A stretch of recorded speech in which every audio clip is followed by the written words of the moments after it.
Kita nggak perlulah merasa paling suci, kita ini nggak punya sifat maksum kok. Kita bagaimana caranya kita menghargai manusia lain, kita menghargai dan membentuk perdamaian di antara seluruh umat manusia. Sebelum kamu mengenal agama, kenali dulu kemanusiaan. Kalau enggak, kamu itu akan arogan. Arogannya akan mengalahkan konsep-konsep ketuhanan. Kamu akan merebut wilayah-wilayah ketuhanan. Kamu akan sombong karena agamamu.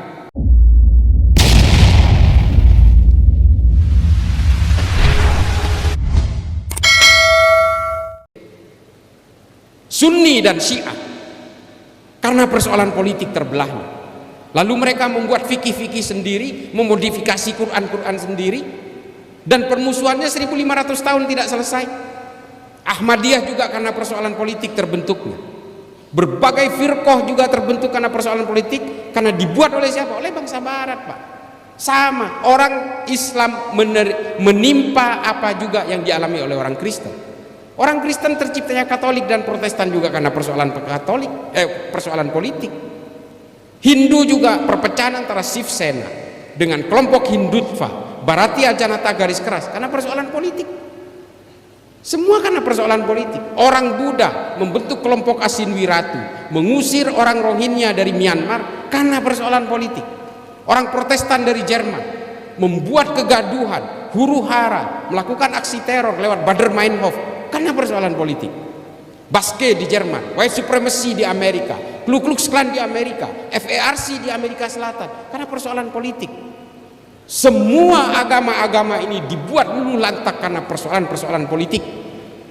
Termasuk NU hari ini di Indonesia, karena ini menjadi satu bejana bagi terciptanya berbagai perbedaan, lalu kemudian NU menjadi sasaran tunggal dari berbagai operasi pemecah belahan di negara kita. Saya bantah ini kalau ada yang berusaha membantah saya. Ini semua soheh, temuan-temuan Phil Caruso dari Tillman University ini betul adanya. Menurut Phil Caruso, kalau NU ini tumbang, Muhammadiyah, organisasi-organisasi keagamaan lain, ini mudah sekali. Organisasi-organisasi keagamaan yang moderat mudah sekali untuk ditumbangkan juga. Nah, melihat ini kemudian berbagai gerakan-gerakan power global, kekuatan-kekuatan global dari negara barat melakukan operasi-operasi pemecah belahan ini. Ada NU garis lurus, NU garis miring, NU garis lucu. Enggak itu teman, janganlah teman saya. Ini kayak gini-gini, ini kan upaya pemecah belahan semua. Belum dari kalangan oknum habaib. Pak, kalau berbicara tentang penghormatan kepada habaib, hanya ulama NU yang menyuruh kita itu untuk menghormati para habaib. Di negara lain biasa aja tuh ketemu habib. Serius, saya udah berkeliling Pak ke banyak negara. Saya ke Afrika berkali-kali, ke Asia Selatan, Asia Tenggara, Asia Amerika Selatan. Saya tinggal di Amerika 5,5 tahun. Semua biasa aja, hanya di Indonesia. Karena apa? Karena kita memang diminta oleh ulama-ulama NU untuk membangun kecintaan kepada Nabi, harus menghormati zuriyah Nabi. Ini diajari kepada kita semua. Tapi hari ini apa? Oknum-oknum habaib justru mencaci maki ulama NU. Kurang ajar nggak? Kurang ajar. Kita hari ini masih takdim kepada para habaib karena melihat para habaib yang tawaddu, yang masih berbasis tasawuf, Habib Lutfi, Habib Syekh, Habib-habib dari tapal kuda yang betul-betul menginginkan kita supaya kita betul-betul hablum minan nas, hablum minallah, kita betul-betul menjunjung tinggi kemanusiaan, kita betul-betul harus menciptakan kedamaian, rendah hati dan sebagainya. Karena kita masih melihat para habaib yang tawaddu itu. Habaib-habaib yang arogan, ini mohon maaf, saya membedakan antara habaib dan kelakuan. Saya membedakan itu. Ini kan persoalan moral manusia, Pak. Manusia ini semua pendosa. Orang yang merasa paling suci itu paling sibuk menutup segala dosanya. Ini kan logika dasar.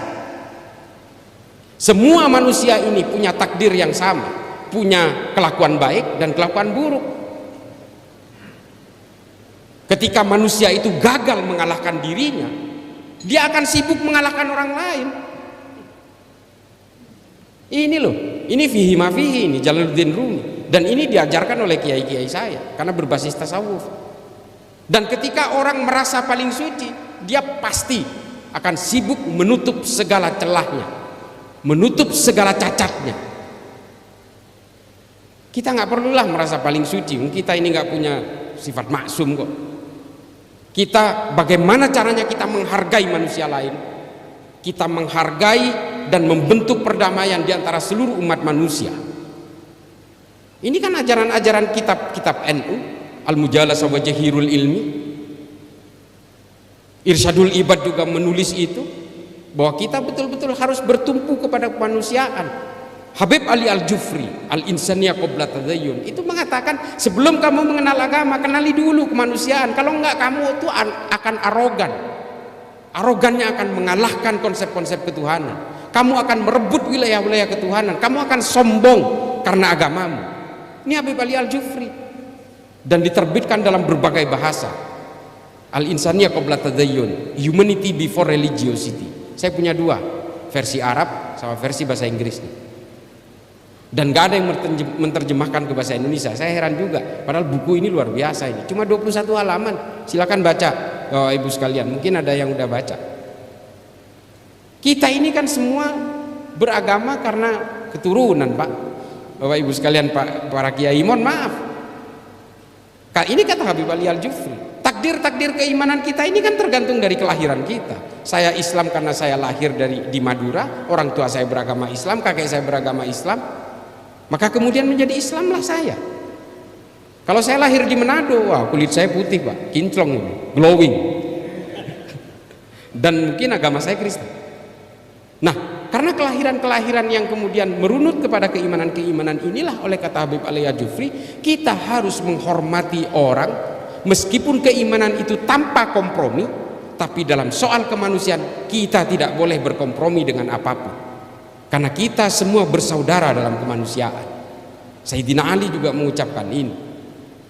Nah, hal-hal seperti inilah yang kemudian kita harus pahami bahwa warga Nahdien, saya ini ingat lagi ini, saya Rianto. Ini saya kemarin ke Mojokerto.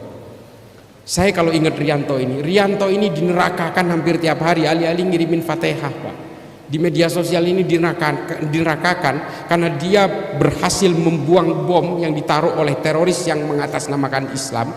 Lalu Rianto mengambil ini, lalu dia meledak bersama bom yang diselamatkan dari sebuah gereja, Pak. Ini loh, dari Banser. Dan dia itu betul-betul dikafirkan di media sosial berkali-kali. Nah, ini kayak gini ini. Mereka nggak tahu bahwa juga, ya sering saya ceritakan kalau di YouTube, mereka tidak tahu bahwa ada mukhairik di dalam Islam, orang Yahudi yang berperang di perang Uhud lalu gugur di medan Uhud. Dia orang Yahudi. Ada beberapa riwayat yang mengatakan dia sudah masuk Islam, tapi saya tetap memegang bahwa dia belum masuk Islam ketika itu. Karena apa? Karena dia ingin menjunjung tinggi piagam Madinah, makanya dia ikut berperang. Dan sebelum berangkat ke medan Uhud, dia mengeluarkan surat wasiat, apabila saya mati di perang Uhud, 5/7 dari harta saya serahkan kepada Nabi, termasuk 3 kebun kurma yang dimiliki. Lalu dia berangkat ke medan perang Uhud, dia gugur di sana. Sahabat sampai bingung, tanya kepada Nabi, ya Rasulullah, ini mau dimakamkan kayak apa? Ini syuhada, tapi bukan orang Islam. Coba, dia terkena panah-panah beracun dari orang kafir, padahal ini orang Yahudi. Lalu kata Nabi, nggak usah bingung, serahkan saja kepada keluarganya, makamkan sesuai dengan keyakinannya. Urusan dia akan masuk surga atau masuk neraka, biarlah Allah yang akan memutuskan. Ini loh, ini soal perbedaan. Dia berjuang untuk umat Islam bersama Nabi di Madinah. Karena apa? Dia membela tanah air, Pak. Ini bukan perang agama, ini membela tanah air. Makanya inilah yang menjadi rujukan saya kepada Felix Xiao yang mengatakan tidak ada dalilnya dalam Islam dalam membela tanah air. Ini dalilnya. Kalau ini perang agama, Nabi tidak akan mengajak orang Yahudi. Ini perang membela tanah air yang bernama Madinah. Lalu keluarlah hadis yang terkenal bahwa mukhairik adalah sebaik-baiknya orang Yahudi. Nabi tidak pernah menyebut nama suku untuk memberikan stigma kepada orang kalau dia itu sudah masuk Islam. Ini alasan saya. Nabi selalu menyebut orang mukmin atau orang muslim kepada orang yang sudah masuk Islam. Tapi karena dia belum masuk Islam, Nabi menyebut mukhairik adalah sebaik-baiknya orang Yahudi. karena dia belum masuk Islam. Lalu kemudian harta yang diwariskan oleh Mukhairik kepada Nabi, Nabi membuat Baitul Mal pertama di Madinah untuk menyantuni para janda perang dan anak-anak yatim korban perang. Jadi Baitul Mal pertama yang dibuat oleh Nabi Muhammad di Madinah itu dari hartanya orang Yahudi yang diwariskan, yang dihibahkan kepada Nabi, karena dia betul-betul cinta kepada Nabi. Mukhairik ini adalah pemimpin agama Yahudi, rabinya. Karena pertempuran Uhud itu hari Sabtu, Mukhairik pun berpikir dan pamitan kepada keluarganya, saya harus ikut berperang bersama Nabi. Mukhairik, kamu kan tahu ini hari Sabtu. Hari Sabat itu bagi orang Yahudi itu hari terlarang untuk keluar rumah. Tapi kata Mukhairik, tidak, saya harus keluar membantu Nabi, karena Nabi adalah pemimpin di kota ini, di negara ini. Nabi sudah betul-betul menghargai hak dan kewajiban seluruh warga Madinah ini meskipun berbeda keimanan. Dia hanya berpegang kepada piagam Madinah. Kemudian Mukhairik memaksa keluar dan betul-betul tewas di situ, gugur di situ. Nah, cerita-cerita gini kan nggak pernah, jarang kita dengar. Saya menyampaikan ini aja banyak yang protes. Kamu jangan jadi anti Yahudi katanya. Buset. Dan yang ngomong begini salah satu pengurus PCNU di Bangkalan. Dia saya dianggap ngarang. Ini yang kurang baca saya atau mereka gitu. Nah ini kayak begini kan jarang. Saya dibilang kamu itu terlalu liberal sehingga orang Yahudi pun kamu hargai. Ini bukan menghargai Yahudi, ini menghargai kemanusiaan. Nah, saya tadi malam saya ikut serta dalam acaranya Buya Syakur Yasin. Ini sama ini, Buya Syakur dan saya ini sering dianggap sebagai liberal. Ini sering dituding seperti itu, padahal dua-duanya Nahdliyin sejati. Dan yang nuding liberal ya orang-orang Nahdliyin juga. Kami membahas soal surat-surat dalam Al-Quran yang dijadikan dasar oleh kelompok-kelompok jihadis untuk pelaku bom bunuh diri. Salah satunya adalah surat At-Taubah ayat 5, At-Taubah ayat 29, At-Taubah ayat 41. Nah ini kan yang sering disalahgunakan oleh sebagian orang Islam untuk melakukan amalia-amalia teror, pelaku bom bunuh diri atas nama agama. Padahal ayat At-Taubah ini memang unik.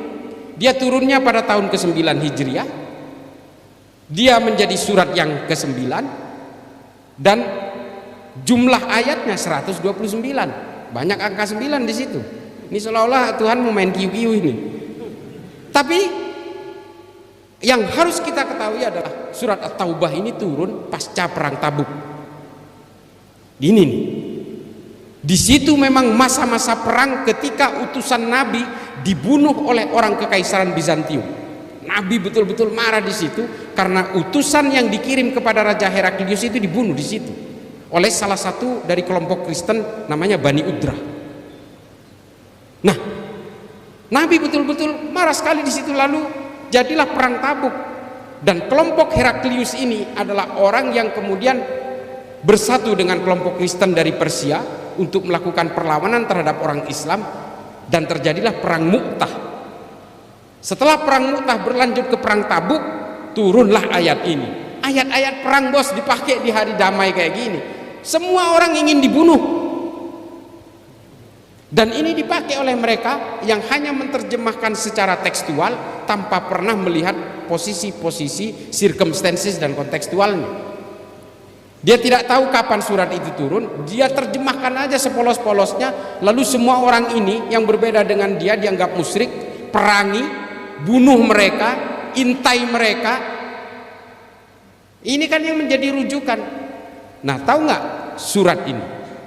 3 surat ini ditemukan di dalam tersangka pelaku bom bunuh diri kemarin di Bandung. Makanya kita bahas tadi malam dengan Buya Syakur. Ini, dan saya mau pertegas sekali lagi, fatwa-fatwa seperti yang dilakukan oleh Abdus Somad tentang harokah istishadiyah inilah yang juga dipakai oleh mereka. Nanti akan ada pembuktiannya. Dipakai oleh kelompok Jamaah Ansarud Daulah di dalam setiap kontennya. Semua fatwa-fatwa dari Abdus Somad tentang jihad istishadiyah ini dipakai oleh orang-orang JAD untuk membuat kontennya di Telegram. Kita sudah temukan itu. Merasa berdosa nggak? Abdul Somad harusnya merasa berdosa. Dia telah menggiring orang untuk terbunuh di Bandung, menggiring orang untuk terbunuh di Makassar, dan sampai saat ini dia hanya mengklarifikasi bahwa fatwa ini untuk menjawab pertanyaan orang pelaku bom bunuh diri di Palestina. Dia hanya mengklarifikasi kejadiannya, bukan mengklarifikasi fatwanya. Ini kan bahaya kayak gini. Saya diserang hari ini, diancam hari ini hanya gara-gara membantah pernyataan dari fatwanya Somad ini. Saya tantang sekarang, ayo kita gelut. Nggak apa-apa. Saya hanya ingin menyelamatkan umat. Wallahi, saya nggak cari duit Pak. Saya dibilang di media sosial, ini selalu menyerang Abdul Somad karena iri Abdul Somad banyak duitnya. Ya Allah, orang disangkain lapar semua kali. Ini saya pertegas, saya nggak cari duit di sini. Tanyakan kepada para kiai, ketika beliau mengundang saya, syaratnya satu, jangan saya kasih honor. Ini satu syaratnya kiai, jangan kasih honor saya. Saya jangankan diundang oleh PCNU atau PWNU atau diundang pesantren, kampus atau masjid. Saya diundang TV aja nggak minta honornya, nggak mau saya. Saya tidak mau menjadi korban industri berita. Wallahi. Saya diundang, saya berbicara berkali-kali soal terorisme peristiwa Bandung ini, diundang iNews, Kompas dan sebagainya. Ketika dia nanyain rekening, nggak usah bayar saya. Ilmu saya itu gratis, sak gratis-gratisnya. Sampean nggak usah baca buku, saya yang baca, sampean dengerin aja.